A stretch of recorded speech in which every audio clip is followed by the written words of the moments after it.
How's it going, guys? It's Friday, July 26th. I got you this week's freshwater video, and frankly, I'm in the mood for a theme. So we're going with a theme, and we're sticking with the theme this week, and that theme this week is Central and South American fish. Because boy, let me tell you, we got a lot of really cool Central and South American stuff in right now. Let's get right into it. If I'm being honest, I had to skip ahead a few tanks because my favorite fish of the week is actually in the very first tank in the store. So I jumped ahead a few tanks, but hey, it doesn't get much more iconically Central and South American than rummy nose tetras and cardinal tetras. An absolutely wonderful pairing. We saw some of them last week, but sold through those guys real quickly, so got a whole bunch of new ones in here for you. Absolutely love them. Perfect combination. Love to see it. Moving right on down the line, we have these absolutely gorgeous firemouth cichlids. One of the prettiest cichlids out of Central America.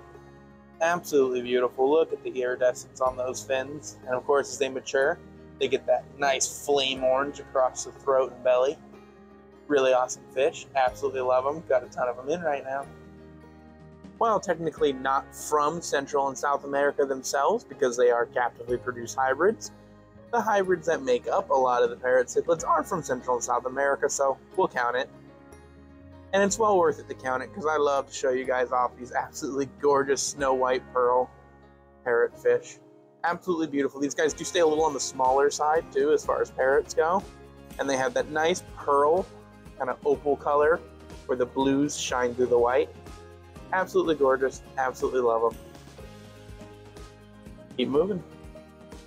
I would be remiss if I don't mention at least one Corydora species and an iconic staple of South American fish systems. And these guys, the beautiful little panda cories, are absolutely one of my favorites. Something about them, they're just so simple but so cute. And they do super well in groups. They're incredibly peaceful. They stay small. All around, amazing little guys. Absolutely love them. Again, much like the Cory cats, it'd be absolutely remiss of me to not mention apistogrammas when talking about South and Central America. These are truly one of the most iconic staples of Western Hemisphere fish keeping. Absolutely amazing fish. These specifically, these Caireiros, gorgeous apistos. Love the gold throats, that shiny opalescent blue. Very long fins on these ones. And they have, much like the cockatoo cichlid, the cockatoides, they have the really tall dorsal fins. I love these guys. And of course, hanging on there with them, you know, beautiful blackline tetras and those gorgeous albino angels. Okay, I promise you, this is the last time I'm going to say staple of Central and South American tanks. But I have to admit, it probably doesn't get much more popular in the fish trade than the OG itself, the Oscar. And what's even cooler is these guys are the OGs. These are wild Colombian Oscars.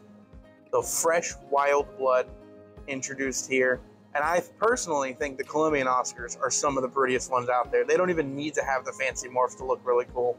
I love them. Sometimes you'll hear these guys called bumpy Oscars as well. These wild Colombians are something to see. Absolutely love them. If you think these are some cool looking Oscars, check this out. These are both gorgeous tiger Oscars and albino flame Oscars. Some absolute stunners. Almost no white on some of these guys. They are just almost purely flame orange. How intense is that? And look at how intense the iridescent oranges is on these tigers. These are some high quality, well-bred fish. Absolutely gorgeous. And I'm a sucker for Oscars. I mean, they are the puppy dogs of the fish world. They are intelligent. They are sociable to people. Well, not really all their fish. They learn their owners. They will perform tricks. They love attention. Oscars are one of the coolest fish there is. You give them a big, proper setup, and it's no different than owning like a cat or a parrot. So cool. Absolutely love them. Pure stunners. And up next this week, we have a bit of an unexpected curveball with the Mexican dwarf orange crayfish, but as the name implies, these guys are from Mexico, thus clarifying that they are from Central America, so they count for the week. These are an awesome little dwarf crayfish species. much more diminutive than our North American crayfish species, and to boot, they're a beautiful bright neon orange color. They're, due to their diminutive size, much easier to keep around many plant and fish species. And honestly, even if they weren't diminutive, they're a lot more peaceful than many other crayfish. I mean, you can see we've got multiples here, which is not an easy thing to do with other crayfish species. So, these guys are awesome all around. Absolutely love them. And I wanted to feature at least one Central and South American invertebrate, because frankly, there's not a ton of those in freshwater. Alrighty, technically 3 more stops before we get on to the final fish of the week, because I wanted to run you through the 3 big 75 tanks in the back of the store. It's got tons of really cool Central and South American species in them right now. Starting us off, some gorgeous red blood parrotfish in the back there. These guys do classify as Central American because they are made up of Midas and red devil cichlid. Hanging out alongside them, you see a bunch of these gorgeous little cutter cichlid, sometimes called the blue eye cichlid, sometimes called cutter eyes. Lots of little names, real cool little dudes, absolutely beautiful. Another really beautiful Central South American species I absolutely love. These little guys are the macaw cichlid, named after the big beautiful parrots, and as these guys mature you'll see why. They get tons of beautiful blues and golds all over their body. Lots of cool South American stuff.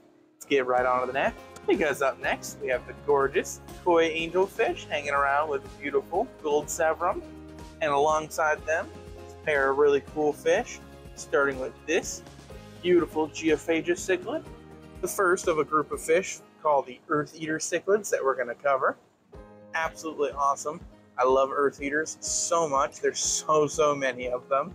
Like this little guy, which is a Judapati cichlid. Another awesome little earth eater full of some amazing color. Absolutely awesome. Love to see it. And of course, I couldn't discuss South Americans without one of the absolute icons of all of South America, one of the coolest fish in all of captivity, the discus fish. We got tons and tons of new discus in this week. Lots of variety, lots of colors, lots of shapes and sizes and colors and patterns. And I absolutely love them. Especially these. These are a personal favorite for me.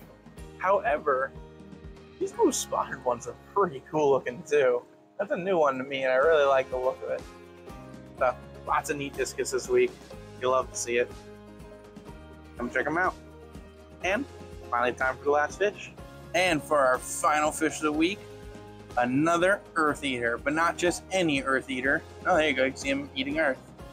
This guy is Satanoperca daemon, which, yes, he has Satan and demon in its name. Yet these guys couldn't be any more of some of the nicest, most passive fish there is. These are an absolutely incredible earth eater cichlid. These guys are just babies, but they will grow up to be a fairly good size for earth eaters. Most earth eaters aren't particularly big cichlids. These guys will get some good size to them. However, don't let that size fool you. They're big, passive, lovable guys. They have a strong preference for very small foods, which makes them great for keeping around many small schooling fish. So if you wanted 1 or 2 big, beautiful display fish to keep with the school smaller guys, these Satanopercas, or demon fish, are a great keep.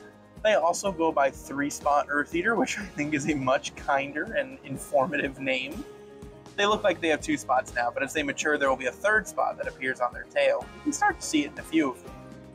And speaking of maturity, yes, these babies are very pretty. You can see a lot of nice iridescence, reds, blues, golds, but they are nothing compared to their adult forms. I implore you to take a look at what these guys look like as adults. Absolutely incredible. And personally, I think they're among like my top 5, possibly even top 3 prettiest fish in Central and South America, up there with the likes of Salvini cichlids and peacock bass. Incredible looking fish, really awesome captives all around. Absolutely love these guys. Not much more to say. I'm just super excited to see them. And honestly, rarely get to see babies, which is really cool. Usually it's large wild-caught adults, so absolutely incredible to see. Alrighty, that's going to do it for this week's video. There was tons of other fish I didn't get to this week. We got lots of stuff in that wasn't even from Central and South America. We also even have stuff from Central and South America I didn't even get to this week. We have tons of cool fish in right now, like some smaller Judaparis and these awesome golden dwarf cichlids. I love this big male showing off right here. But hey, until next time, make sure you like, comment, subscribe, and any of our new local customers looking really cool or interesting, like some Jutaparis or some big, beautiful golden dwarf cichlids, feel free to email us at contact@exoticquatic.com. Love to see you get it in for you. Until next time.